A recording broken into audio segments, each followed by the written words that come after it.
Welcome sa Two Bottles Podcast kung saan pwedeng pag-uusapan natin ang mga topic na pwede nyo gawing pulutan. Ako nga pala si Uncle D, ang promotor ng Ako kwentuhan. naman si Tito Nel, ang inyong mabait na tanggero. Alright. So, Magandang gabi, Dwayne. it's been a week. Hanggang gabi. Hanggang umaga kung anong oras man ito pinakikinggan. It's been a week 1 week. mula nung unang episode natin. Grabe.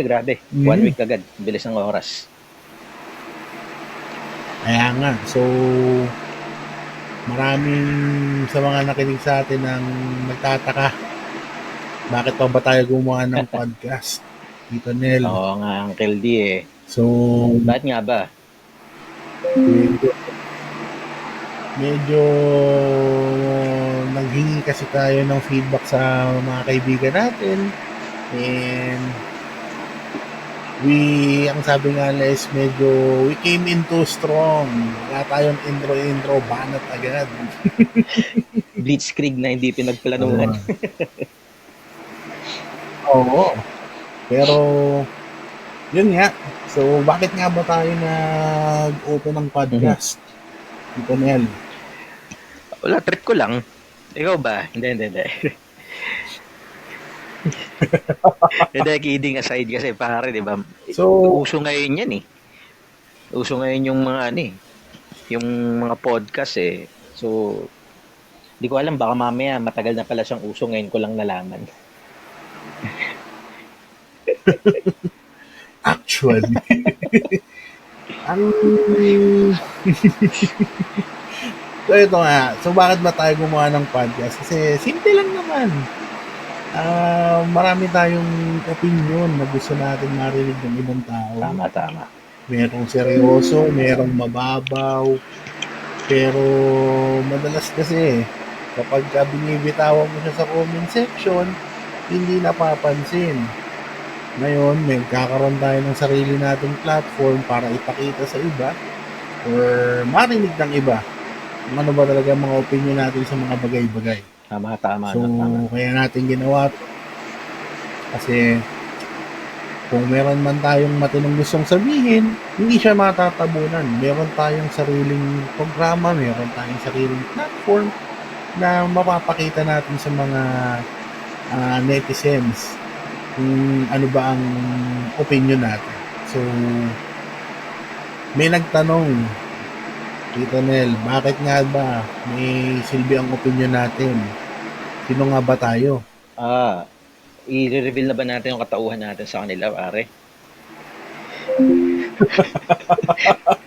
Bakit? Kami po Wala naman tayong posisyon. pala si Batman and Robin. Sa matinong sagot po, kami po ay yung mga tito lamang. Kami sarili yun. So, pwedeng pinag-isipan namin ang mga sagot namin, pwede namang hugot lang. Pero ang mahalaga, gusto lang namin iparating sa inyo, merong mga bagay na dapat tayong seryoso, merong mga dapat na hindi. Tama.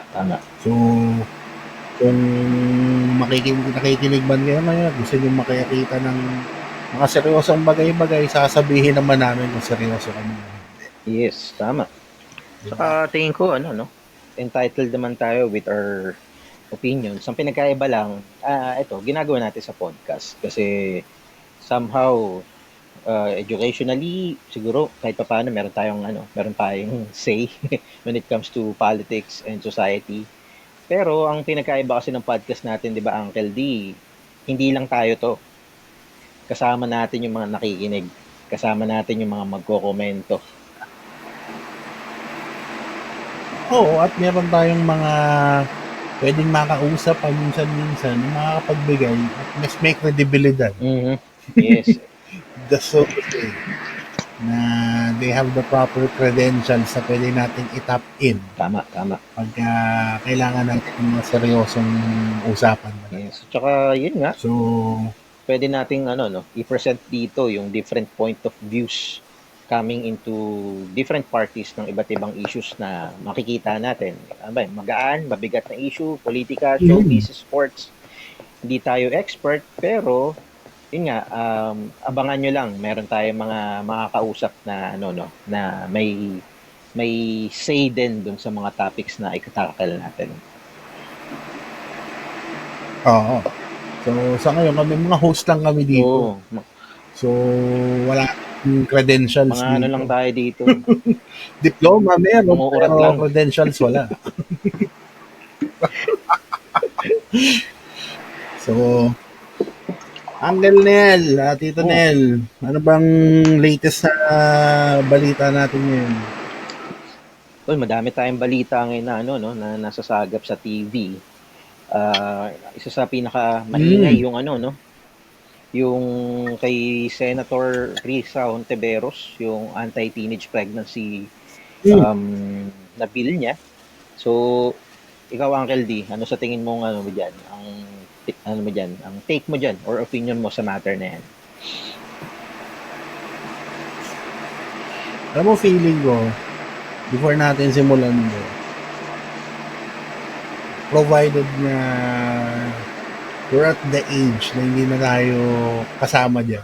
Uy, kasama pa tayo. Pero, hindi na tayo teenager. Teenager pa tayo, pare. Malapit na tayo mag-40.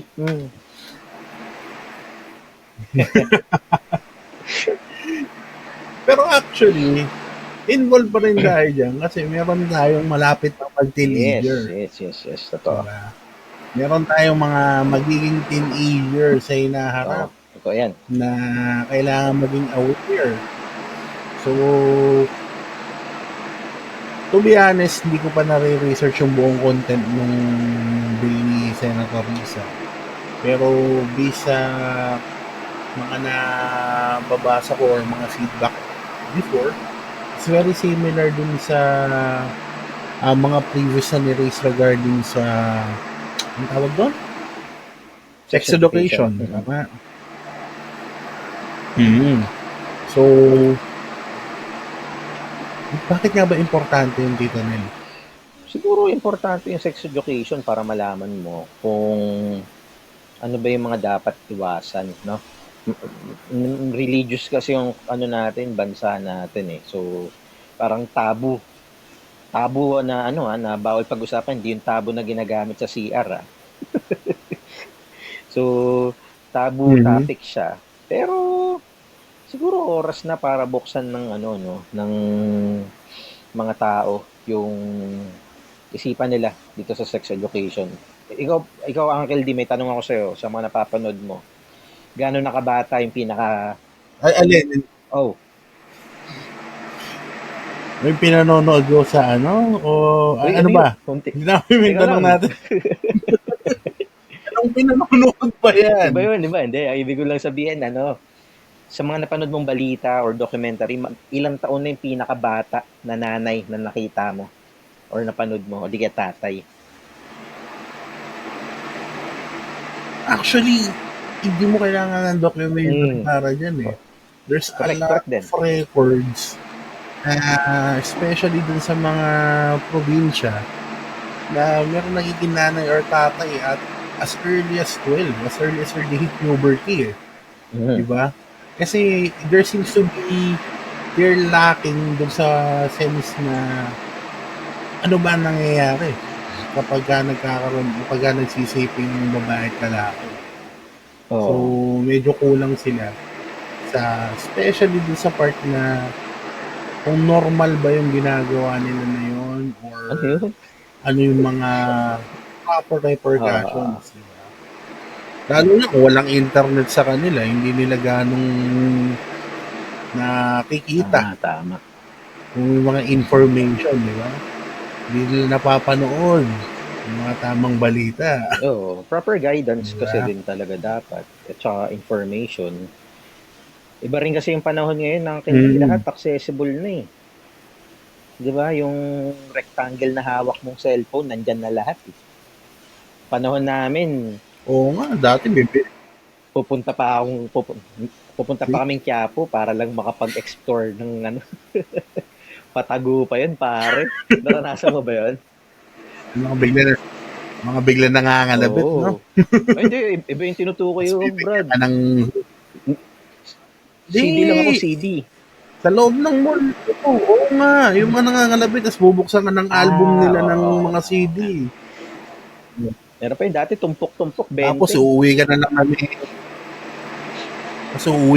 na may... Plastic na itim. Oo, yan. So, ganun kahirap dati, yung access, no? Tatago ka pa sa nanay, tatay mo. Ngayon, incognito lang, pwede na. Oo, totoo. Pero yung nga kasi, pabalik tayo.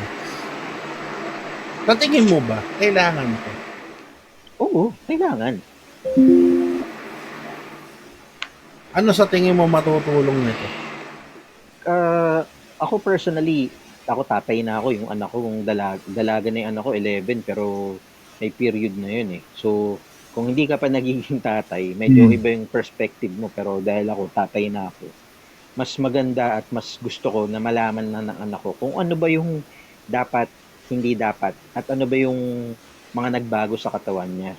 So, kapag yung isang topic kasi pilit mo iniiwasan, wala kang alam dyan, mas lalo kang nagiging curious hanggang sa eventually, yan, tingnan mo, mandami ng bata ngayon na batang ina, 'di ba? Yung pilas na napanood ko kay yung sa team na lumilipad, yung lumipad kami. Ay, lumipad ang aming team, 'di ba? 11 years old, pare, 11 years old. Tapos pinsan niya yung nakabuntis sa kanya. Ayun nga. Anong sagot? Anong nila? Hindi daw nila alam na yun. Kala lang nila naglalaro sila. Ibang laro pala yun. Yun nga. Yun ang mahirap kasi sa mga kasi ganun. ignorante. Pero ignorant tayo dun sa topic eh. Kaya, yung mga kabataan, ignorant sa topic. Kaya siguro ganun. Ikaw ba, Uncle D? Anong take mo dyan? Kasi ang dyan, hindi naman kasi lahat privilege na nagkaroon ng education about it.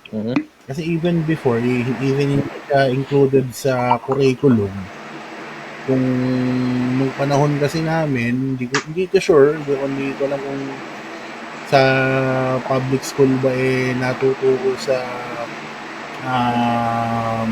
science yata natin tinuro dati yun, or sa health, yung regarding sa reproduction, puberty. Hindi lang basta anatomy. Kasi, yung mga talagang changes, kung ano yung mga pwedeng mangyari, and kung paano nabubuo yung bata, so to say. So, the earliest I can recall is biology. That was second year. Hindi ko alam kung pino-cover ba sa iba yun o kung paano siya na-cover. Kasi technical masyado yun eh. So, kung hindi critical mag-isip yung bata, baka mamaya hindi niya maintindihan. Or, isa pa is, hindi ba too late na yun? Oo. Tama, sabagay. Kasi, sabi mo lang, dun sa nakitang documentary na or na-cover sa news outlet, 11 years old lang yung bata. Yung biology, usually, sa panahon yun, grade 8 yata natuturo na yan, o grade 7. I think so, oo. Which is already too late na. 1 to 2 years too late na. Dito sa kung kailan man nila kinailangan. So, ang akin naman kasi dito, tama ba na sabihin na lang natin na yung kasi ang nakita kong latest update dito is na veto daw to dahil ang main concern is tinuturuan ng self-exploration. So, ang self-exploration ng bata as early as 4 years old daw. So, do you agree na ganun talaga to? Well, hindi ko pa rin na ano no, nababasa yung buong bill. Kasi importante talaga na ano eh, Hmm. nabasahin mo eh kasi kung pahapyaw mo lang babasahin, alam mo yan pare, naranasan natin yan sa part pro natin. Kailangan basahin mo yung buong bill para maintindihan Hindi. mo. Pero kung sakali man na totoong tinuturuan na mag-explore yung bata ng ano, ng ganun ka, I mean, ganun ka young ng age, ako personally, hindi ako agree doon. Pero siguro kailangan lang ng ano no, certain adjustments and amendment nung bill para maging angkop sa ano sa setup ng Pilipinas. Pero definitely ako agree ako about anti-teenage pregnancy, sex education. 100% agree ako diyan. Kasi kung hindi natin pag-uusapan ngayon yan, kailan? Pagka sobrang dami na ng population natin, para na tayong mga dagaan yan. Kaya yun, mga bagong membro ng 4Ps. Oo, di ba? Halalaki lang Hmm. nalalaki yung ano natin, yung population natin. So, ako naman ang take ko dyan is regardless sa content. I mean, yung age na sakop niya. Kung ang nagtuturo is naiintindihan ang tinuturo nila, hindi siya lalabas na bastos, hindi siya lalabas na malaswa or alanganin. Diba? Kasi again, yung pagiging mahalay, yung mga paglarong isip, nasa tao yan. Ngayon, kung ang nagtuturo,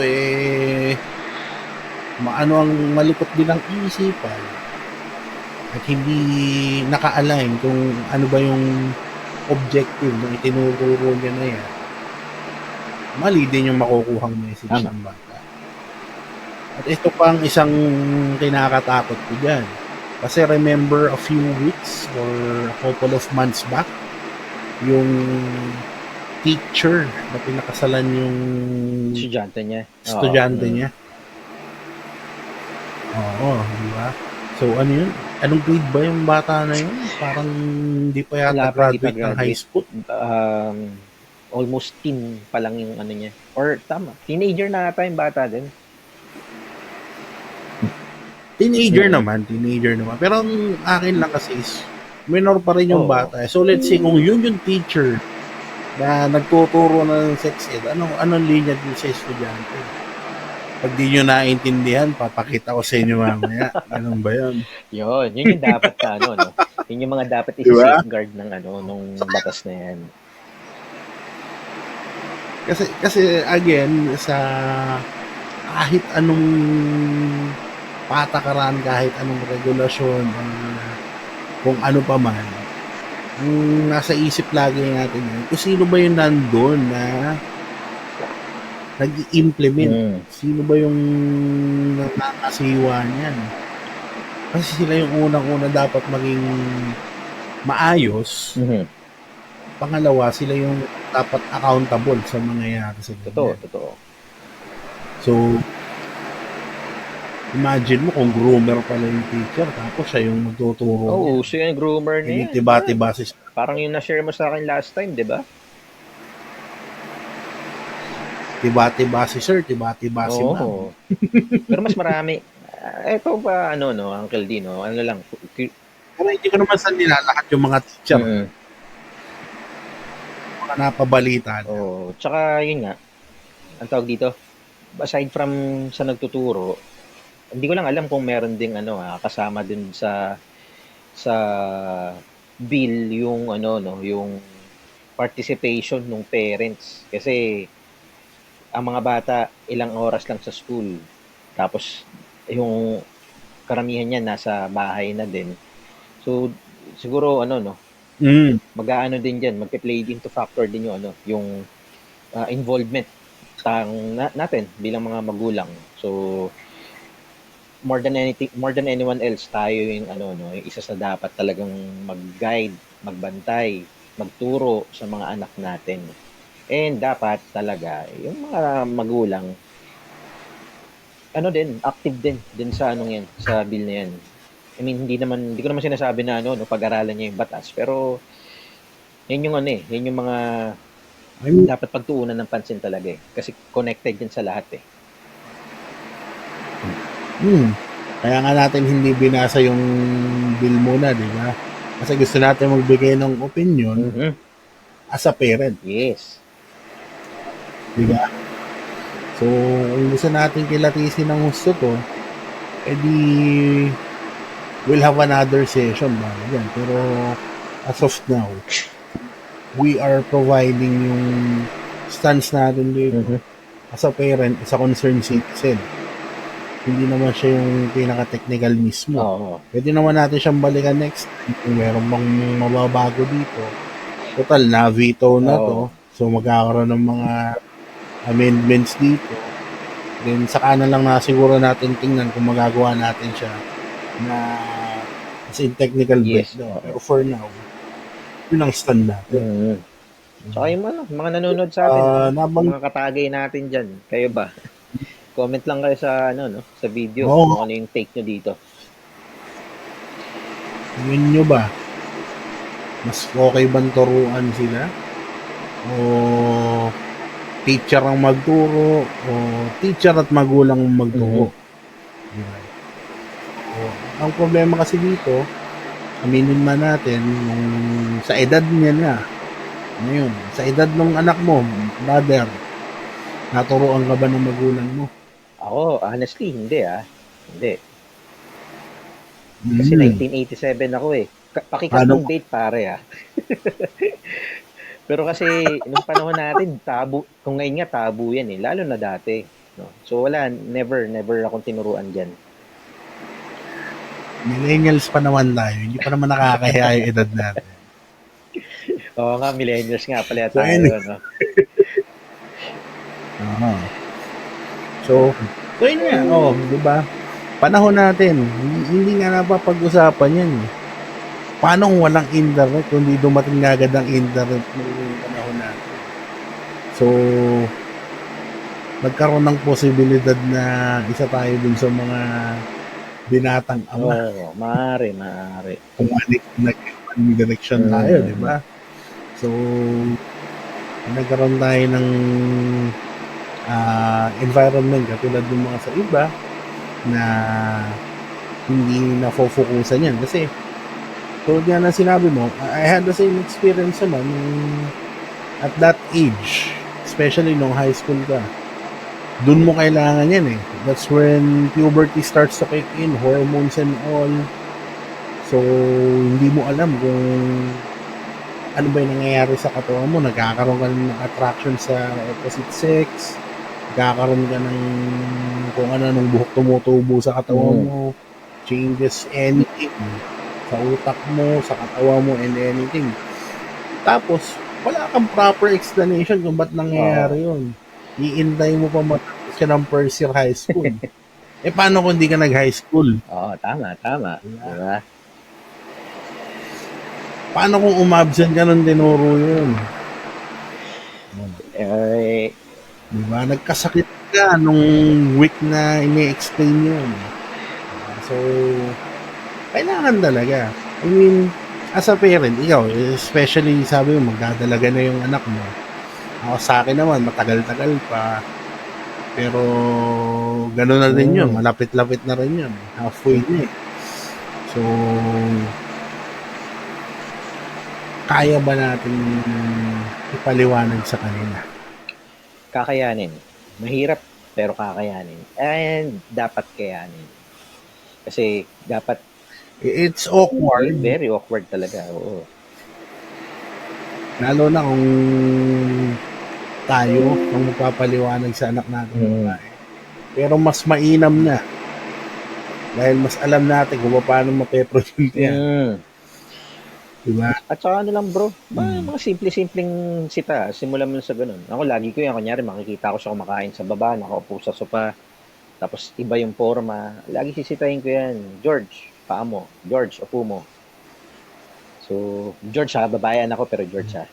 Paalam na, sabihin ng mga nakikinig, babae pero George. So yun, ganun, sa ganun ko lang sinisimulan.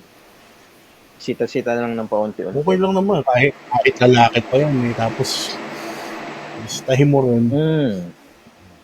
So, ano lang, active involvement siguro talaga. Mahirap yan, mahirap. Pero, yun nga, kailangan eh. Kailangan na yan. Sobrang late na tayo dyan, para dyan. Oo nga. Pero, yun, kailangan matuto. Yes. So, kung may mga nakikinig man dito, kayo ba, paano kayo tinuruan ng parents nyo or paano kayo natuto pagdating dyan sa sexual education na yan?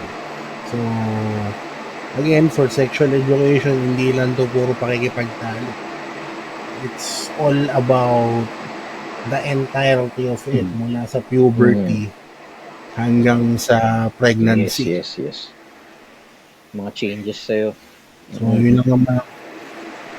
Hindi lang naman kasi ang kino-cover nito dapat is yung pagdating niya sa pakikipagtali, katulad ng gustong ipakita sa inyo ng mainstream media, hindi mo aralin, kung ano lang sinabi, yun lang ang malalaman natin. So, hindi natin magsuri sa mga ganitong bagay. Yes. So,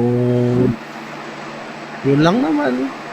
So again, much better na kung magkakaroon man or kung ma-implement man tong bill na to is, even if kahit hindi siya ma-implement, as a parent, magawa natin ang role natin to educate the one that we can educate, which is yung anak mismo natin. So we need to make sure, especially babae ang anak natin, we need to make sure na alam nila that they are vigilant all by themselves. Di naman natin sila kayang samahan every time. And ayaw naman natin ikulong na lang sa kwarto yung mga yan at di na palabasin, maiwasan man lang yun. So, again, it's all about proper education. Not just dun sa bata, pati na rin dun sa magtuturo. So, Tama. Ikaw, may gusto ko bang dagdag tungkol doon, Tito Nel? Well, siguro, no, yung last for the road ko, kailangan na natin yan. Pero, yun nga, kailangan lang ng, ng mga safeguards. Yung mga alituntunin niya dapat mas, mas iaangkop sa kultura na meron tayo. Pero again, kung kailangan ba o hindi, kailangan na natin yan. Numbers never lie. Nasa statistics na natin kung gaano kadami mga batang ina, batang ama. So, yun, and hindi lang naman duty ng gobyerno yan. Duty din natin yan bilang mga magulang. Hindi man magulang, bilang mga tito, tita, or mga nakakatandang kapatid. So, yun, gusto rin natin marinig yung yung mga take ng ating mga tagapakinig dyan. Ano ba yung sa tingin nyo? Meron ba kayong mga experience na siguro kung bata pa kayo at nalaman nyo yung tungkol sa kung meron na tayong, or kung meron ng sexual education ng time na yon, ano yung pinagkaiba ng magiging sitwasyon nyo ngayon kaysa sa nung wala? And kung ano yung take nyo dito sa sa anti-teenage pregnancy and sexual education bill na hinahatid ni Senator Risa.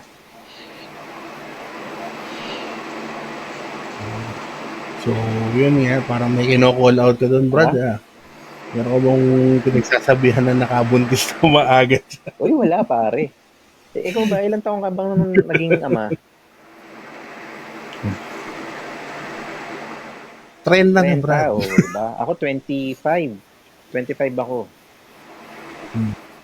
Ngayon, tinatalo na tayo. Pare, meron 12, ama na eh. Mantalang nung 12, kakaabalaan ko lang nun. Pagpaputok ng wapusi, tatakpan ko ng lata. Parang nung 12 years old ako, parang wala pa nga sa isip ko yung ganyan. Oo, iba-iba. Maglaro ng text. Iba yung iisip ng mga bata dati. Na matatanda na ngayon. Diba? So, yun.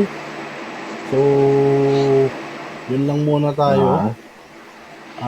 Meron ka bang gustong pag-usapan next time, Tito Nel? Marami. Marami tayong mga issues na ano, no, na pwedeng i-tackle next time. So, kung yung mga tagapakinig natin, mga kaibigan natin dyan, kung meron gustong ano, no, gustong i-suggest, i-message nyo lang yung ano, yung podcast channel, page. Comment nyo lang dyan, titingnan namin. May masasabi ba kami dyan? So, marami options, no? Kaya naman namin pag-usapan kahit ano. Gusto nyo, i-challenge nyo kami kahit ano. Bigay kayo yung topic, gagawa namin yan. Pakita kami ng talent namin kung gaano kami kagaling mag-discuss. Basta sa inuman na setting lang, ha? Hindi tayo nag-set dito sa classroom. Yes. So, mga pang-take lang to ng pang-tubats lang. Tubats lang tayo. Diba? Alright. So, andyan na lang muna tayo again sa susunod na inuman. Ito ang inyong Uncle D. Ito naman ang inyong Tito Nel. Two Bagels tayo palagi. Maraming salamat sa inyo. And, o nga pala, follow nyo kami, ha? Nga. Share nyo rin, pagkalat nyo. So, para next time, mas marami-rami tayong pwedeng gawing topic. Tama. Mas marami, mas masaya. Sige, next time na ulit. Uncle D. Bye-bye.